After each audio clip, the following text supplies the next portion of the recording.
The heavy footsteps echoed in the darkness, each one a solid, deliberate thud against the rusted metal floor.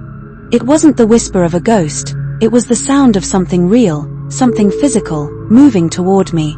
The air grew impossibly cold, and the beam of my phone's flashlight began to flicker wildly. "Go inside, Ethan. Now."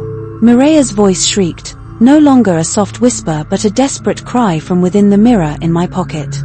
"He's coming." I fumbled with the polished brass doorknob of Dr. Finch's office, my hand shaking so violently I could barely grip it. The footsteps were closer now, just outside the hall. A deep, rasping breath seemed to suck the air from the room. I finally twisted the knob and burst inside, slamming the door shut and leaning against it, gasping for breath. The office was a shrine to depravity. Preserved specimens in jars lined every shelf, their glassy eyes staring at me from a murky, amber fluid. Surgical instruments, some stained with what looked like old blood, were meticulously arranged on a work table. In the center of the room, on a large, mahogany desk, was a thick, leather-bound journal. It wasn't a doctor's log, it was a book of rituals, filled with faded ink and bizarre, looping diagrams. This was the book Mireya wanted me to find. Just as I reached for it, the door behind me groaned and splintered. A gnarled, skeletal hand, its fingers impossibly long and tipped with yellowed nails, punched through the wood. It was followed by a gaunt, furious face, the reanimated ghost of Dr. Alistair Finch. His eyes, sunken and black, locked onto me with a malice so pure it felt like a physical blow. "You don't belong here," he rasped, his voice a dry, rattling sound like dead leaves. "She led you here. The little pest." Mireya's voice screamed in my head, a silent, frantic plea. I snatched the book from the desk. It was cold to the touch, and when my fingers closed around it, a shock of pain shot up my arm. Images flashed through my mind, Mireya, alive and terrified, strapped to a table, other patients screaming in agony, Dr. Finch smiling with sick satisfaction. I saw Mireya's last moments, her soul being ripped from her body and bound to the hospital. The doctor's spectral form shoved the door open, the wood tearing from its hinges. He floated toward me, his arms outstretched, his black eyes burning with a possessive fire. "Give it to me," he snarled. "The book of all my work. It's mine." "No," I yelled, pulling away.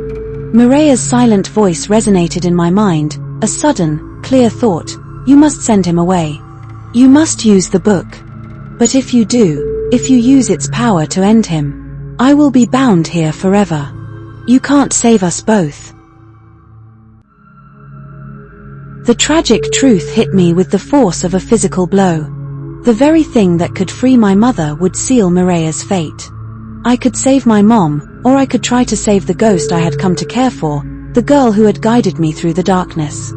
The choice was a knife in my chest. As Finch lunged for me, I flipped through the pages of the journal. My eyes landed on a symbol, a diagram that pulsed with a faint, crimson energy. With a cry, I held the book up, focusing all my will on the symbol. The room filled with a sickeningly bright light, and the walls began to shake.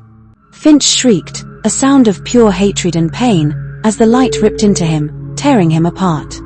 The last thing I heard was Mireya's voice, a final, sad whisper, as the light intensified. "Goodbye, Ethan." The hospital groaned, not from decay, but from a living, dying entity. The walls began to crack, and dust rained down from the ceiling. I ran, holding the book close, my heart broken but resolute. I had to get my mother out. The hospital was collapsing, tearing itself down, trying to hold on to me. I burst into my mother's room, grabbed her, and rushed to the main doors. Dad was still there, awake and terrified. He stared at me, his eyes wide, as I dragged him and Mom outside just as the main entrance imploded behind us. We looked back at the hospital as it began to crumble, the sounds of its death rattle echoing across Blackwood. I had done it. My mother was safe. But I was alone. I stared at the ruins of Jude's Memorial Hospital, the book still clutched in my hand. And for the briefest of moments, I saw her face in the dust clouds swirling above the wreckage, the beautiful, sad face of Mireya, her eyes fixed on me, forever a part of the haunted ground she now occupied alone. The final act of the hospital's destruction was a silent, graceful implosion. The walls didn't crash down, they seemed to melt into a fine powder, and the old building folded in on itself until all that remained was a growing pile of debris. My dad, now fully awake and clutching my mother, stared at the ruins with an expression of profound disbelief. My mother's fever had broken. Her skin, which had been ashen and cold, was now warm to the touch. Her breathing was steady, the rattling cough gone. I had saved her. We left Blackwood that very morning, not bothering to pack. The town's silence, once oppressive, now felt like a final, somber goodbye. We drove east for 3 days, putting as much distance as we could between ourselves and the scarred ground where Street Jude's once stood. My mother eventually recovered completely, her memory of the hospital a hazy, fever-induced nightmare she refused to discuss. My dad, too, buried the events, chalking it all up to a shared, feverish hallucination born of stress and grief. They found a new home, a new town. Life returned to something resembling normal. But for me, normalcy was a ghost. I was haunted, not by a monster, but by a memory. The tragic echo of a girl named Mireya. I saw her everywhere. In the way the light hit a rainy window pane. In the deep sadness of a song on the radio. Her last whisper, "Goodbye, Ethan," played on a loop in my head.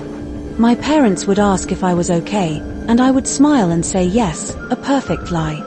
How could I tell them that I had sacrificed the only person who truly understood the horror of that night to save them? How could I explain that I still felt the pull of her spirit, now a permanent part of the empty space where my heart should be? One night, months later, I woke from a dream. It was a beautiful dream where Mireya was alive, and we were running through a field, her laugh like music. When I woke up, the dream's warmth was instantly replaced by a deep, chilling dread. Something was wrong.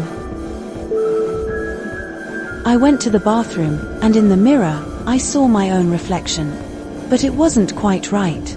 My eyes were normal, but for a moment, a fleeting, terrifying moment, they held the same sorrow and loss that had been in Mireya's. And then, as I watched, a single, milky white teardrop slid from the eye of my reflection, rolling down my cheek and vanishing just before it reached my chin. It was her goodbye, made real. A final, heartbreaking gift that I could never give back. I realized then that she was gone, but not completely. She was gone from the hospital, gone from the world. But a part of her was with me, trapped in my soul forever. She was the wind on my skin, the whisper in the quiet parts of my mind, the reason I could never truly be happy. The horror hadn't been defeated, it had been transferred. Dr. Finch was gone, but I now carried a ghost with me, a beautiful and tragic secret I would take to my grave.